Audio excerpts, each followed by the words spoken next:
House prices have exploded over the last few years, especially in rich countries like Canada, the United States and Australia, where house prices far outpaced other prices and, crucially, the average income of most people. As a consequence, fewer and fewer people are now able to afford a roof over their head in these countries.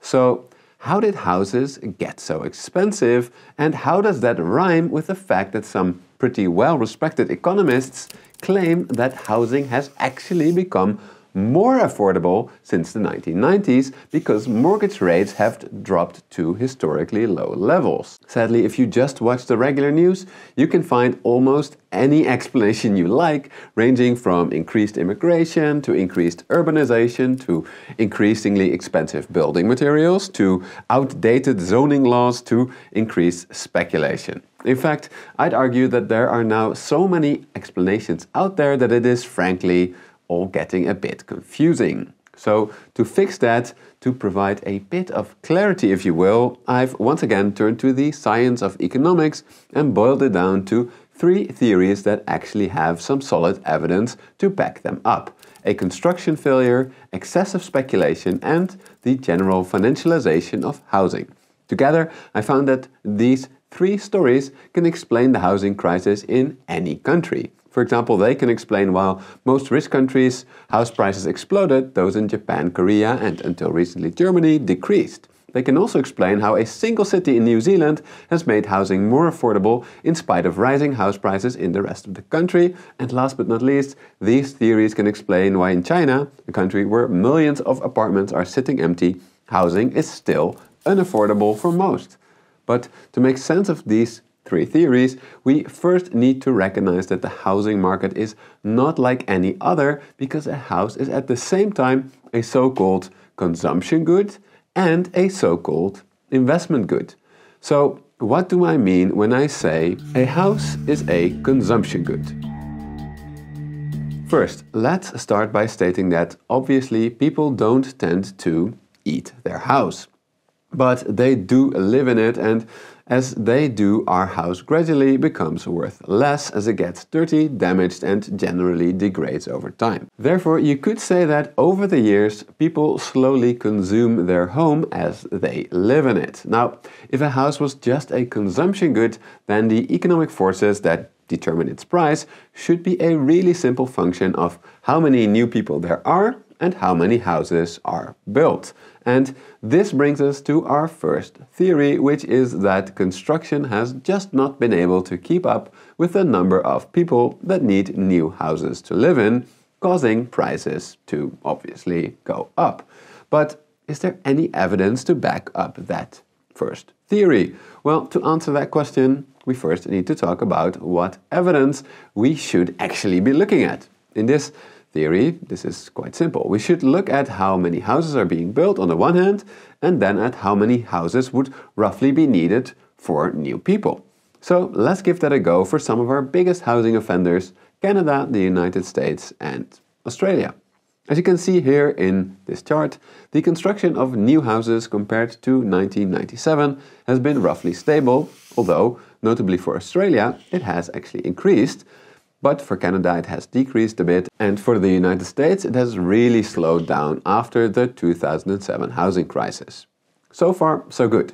However, sadly on the demand side it is pretty much impossible to find out precisely how many houses are needed by a changing population. Of course, we can look at the total population, revealing that largely due to immigration, the population of all of these countries increased by quite a lot over the same time period, especially in Canada and Australia. So, if we then look at new houses being built as a percentage of the population, we can clearly see that there has been a long-term downward trend for all of these countries. However, while this chart shows that new house construction per population level has clearly gone down, it does not prove that this means that there are not enough houses in total, given that we don't know how long houses have lasted in this period. What's more, just looking at the changing population is not enough, because even if the population remains the same, it could be that more houses are actually needed because on average people now tend to live in smaller households in these countries. Finally, given that people in these countries have tended to move from the countryside to cities, it could be that while the total number of houses has seemingly remained adequate, a lot more houses in the countryside have effectively become useless because nobody wants to live there anymore. So while all of these trends mean that more houses would need to be built for the population, we've already seen that fewer houses have actually been built per person. So why did these economies build less and less? Well, they needed to build more and more to accommodate a rising population. Well, the most prominent economic explanation I could find for this has been the rise of the so-called NIMBYs, which refers to people that live by the motto, "not in my backyard."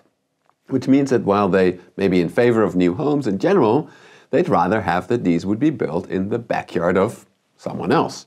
And yeah, look, I'm going to be honest, would I be super happy about a big new high-rise building being built next to my sunny garden? No. Would I then go to my local council to block that development? Well, I hope not. But I recognize that this is easy to say if it is not actually happening to me. In any case, it means that the housing market is suffering from what economists call a collective action problem, in which individual actions from NIMBYs, in this case, while rational from a personal standpoint, lead to a collective outcome that is undesirable. In this case, a housing shortage. Therefore, economists like Noah Smith have argued that the only way to get out of the housing crisis is to prevent NIMBYs from being able to block new housing construction. For example, by moving the power to build from city officials to provincial or even national leaders, or by removing laws that allow NIMBYs to block or at least severely frustrate new housing developments, which, as we have recently seen in the city of Auckland, New Zealand, can really help solve the housing crisis. You see, while rent in Auckland used to be much more expensive than in the rest of New Zealand, the city overruled NIMBY concerns by upzoning roughly 3/4 of city land, which means that on this land, low-density single-family homes could be replaced by high-density apartment buildings.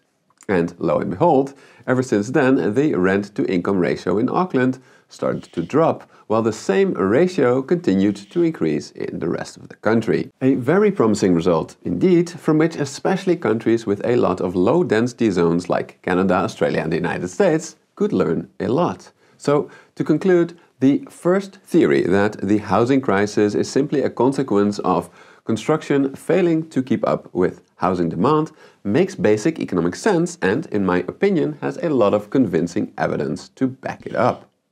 However, before we call it a day and definitely say that our global housing crisis is caused by NIMBYs who are blocking new housing developments, or that if we cannot build more, we should limit the number of new people coming in, we need to talk about a piece of data that is contradicting our first theory in several economies.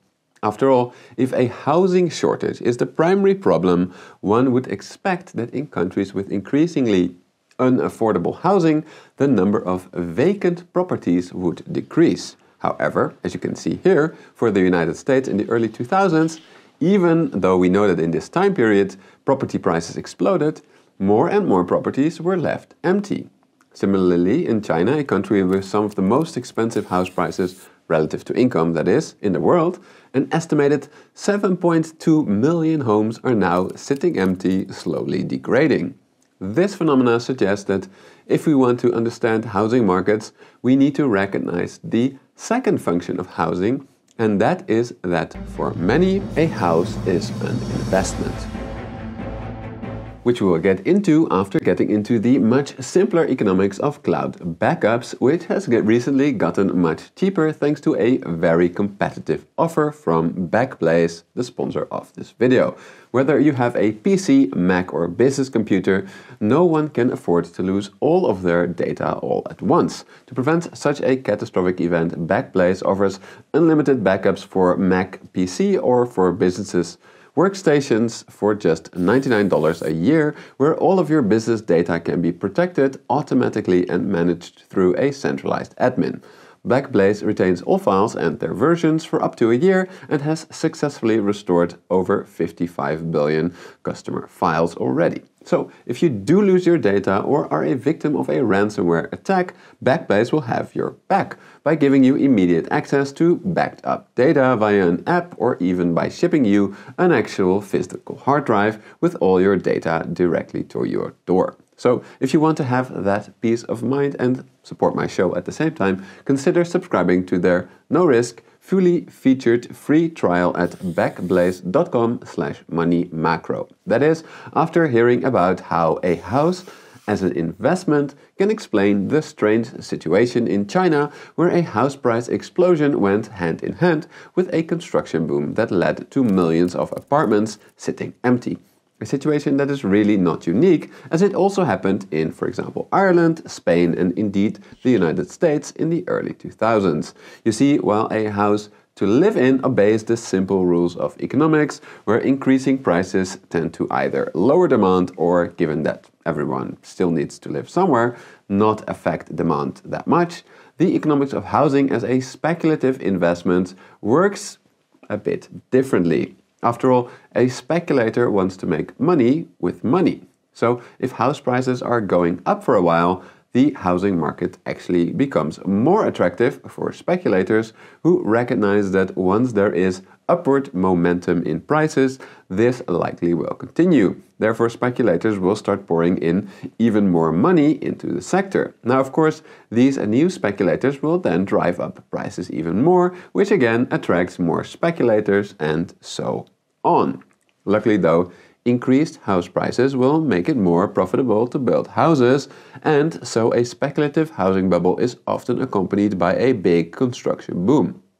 However, given the positive feedback loop in many of these cases, even this increased supply is not able to keep up with demand for new investment properties, and because prices are increasing so rapidly, it often makes sense that speculators don't even bother renting out the place in the first place, especially given that laws designed to protect renters often make it difficult to sell an investment property quickly. Which brings us to the second theory, which is that houses are unaffordable due to a speculative housing boom. A theory that can be tested by looking at how many apartments or homes are left vacant. But before we do that, I want to stress that this only works, of course, in areas where prices are increasing or very high at least already. Because actually, if you look at countries or areas that are experiencing population decline, you will of course also see increased house vacancies. Still, if we look at house or rental vacancies in some of the booming housing markets that we've talked about so far, we can see that it's actually at an all-time low. Indeed, unlike in 2006 in the United States, vacant properties are actually pretty low here, as you can see in this graph, as they are as well in other countries. Although there's one exception, Canada, where I could not find any real-time data, but I found reports that record numbers of apartments are sitting empty in major housing hotspots like Toronto and Vancouver. So does that mean that with the exception of China and some Canadian cities, excessive housing investment is not the main problem right now? Well, not so fast, because we haven't talked about our third theory yet, which has been advanced by Dr. Josh Ryan Collins from University College London. His theory is that the main reason that you cannot afford a house right now is because of cheap money, mainly in the form of low interest rate mortgages, and according to him, this all started with good intentions in the 1980s when politicians wanted to make home ownership more accessible and therefore liberalized mortgage markets. However, if we look at home ownership rates ever since, it's not clear that this actually worked. But as Dr. Collins states, since the majority of mortgage loans finance the purchase of existing rather than a new property, the inevitable result is house price inflation. Simply put, imagine that you have a fixed population of people and fixed housing supply. And now imagine that these people just move house from time to time. And then imagine what happens if you allow all of these people to borrow a ton of money to fund their housing purchases. Well, this may make it easier for first-time buyers at first. Over time, the prices of houses will of course go up, and so will household debt. Indeed, in his paper, Dr. Collins shows the following graph, which indicates that in advanced economies, both mortgage credit as a percentage of GDP and real house prices, that is, house prices corrected for inflation, shot up after the reforms of the 1980s, as well as after interest rates continuously dropped since then. Finally, Dr. Collins points out that Anglo economies like Australia, Canada, the UK and the US were the first to implement these reforms and were also the first to start experiencing these very excessive house price increases.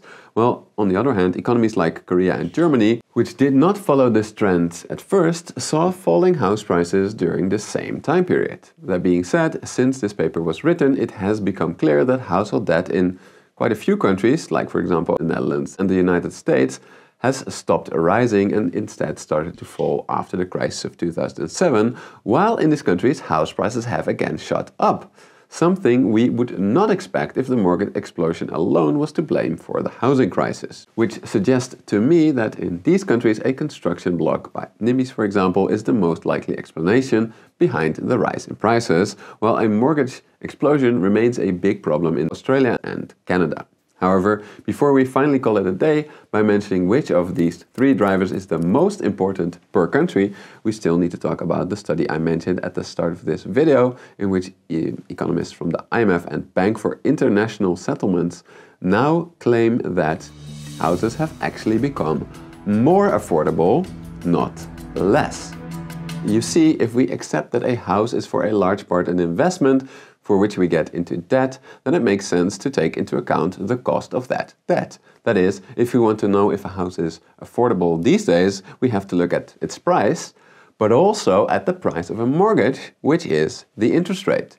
And indeed, IMF economists that looked at an average of 40 countries did find that while on average house prices have gone up by quite a lot since the 1980s, interest rates since then have gone down by a lot as well. For example, while the average mortgage rate in the United States is around 7% today, it was around 19% in the 1980s.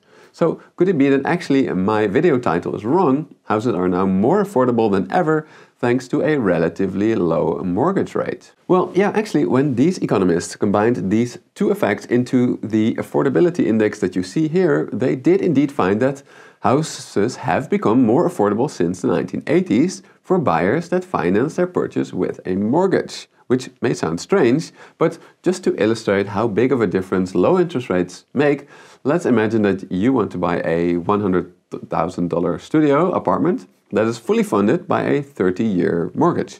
If the interest rate is 7% like it is today, this means that your monthly payment will be around $660. However, if the interest rate is 19% like it was in the 1980s, your monthly payment would now be a whopping $1,500 per month. And this actually resonated with me, as when I asked my parents who bought a house in the late 1980s, I did find out that while they got it for a much lower price than I did a couple of years ago, their monthly costs were indeed actually fairly comparable to mine, given that they paid a much higher interest rate on this lower purchasing price. So while it is tempting to just point at higher prices as evidence that houses are now less affordable, I do think that lower monthly costs are a very serious argument to consider when discussing whether or not we are in an affordability crisis. On the other hand, focusing on average mortgage payments alone is quite controversial for three reasons. First, it implicitly assumes that everyone can just get a mortgage, which is typically not the case for the most vulnerable people in society. Second, we should not forget that this graph here is an average of all houses in 40 countries, which means that lower house prices in advanced economies like Japan and Korea are mixed in with higher house prices in countries like Canada and Australia.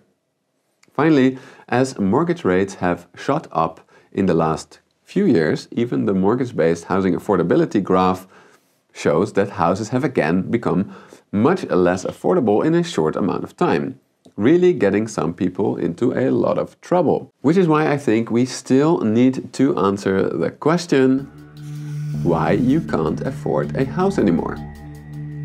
Using the three economic theories that we have so far discussed, namely theory number one, that NIMBYs are preventing house construction from keeping up with population growth, or theory number 2, that we are in another housing bubble, or theory number 3, that cheap mortgages and low interest rates are to blame for all of this. But which one of these is the real culprit? Well, that depends on the country that you are in. The good news is that given that we don't see a lot of empty homes these days, except maybe in China and some Canadian cities, most countries, I would say, there is no housing bubble.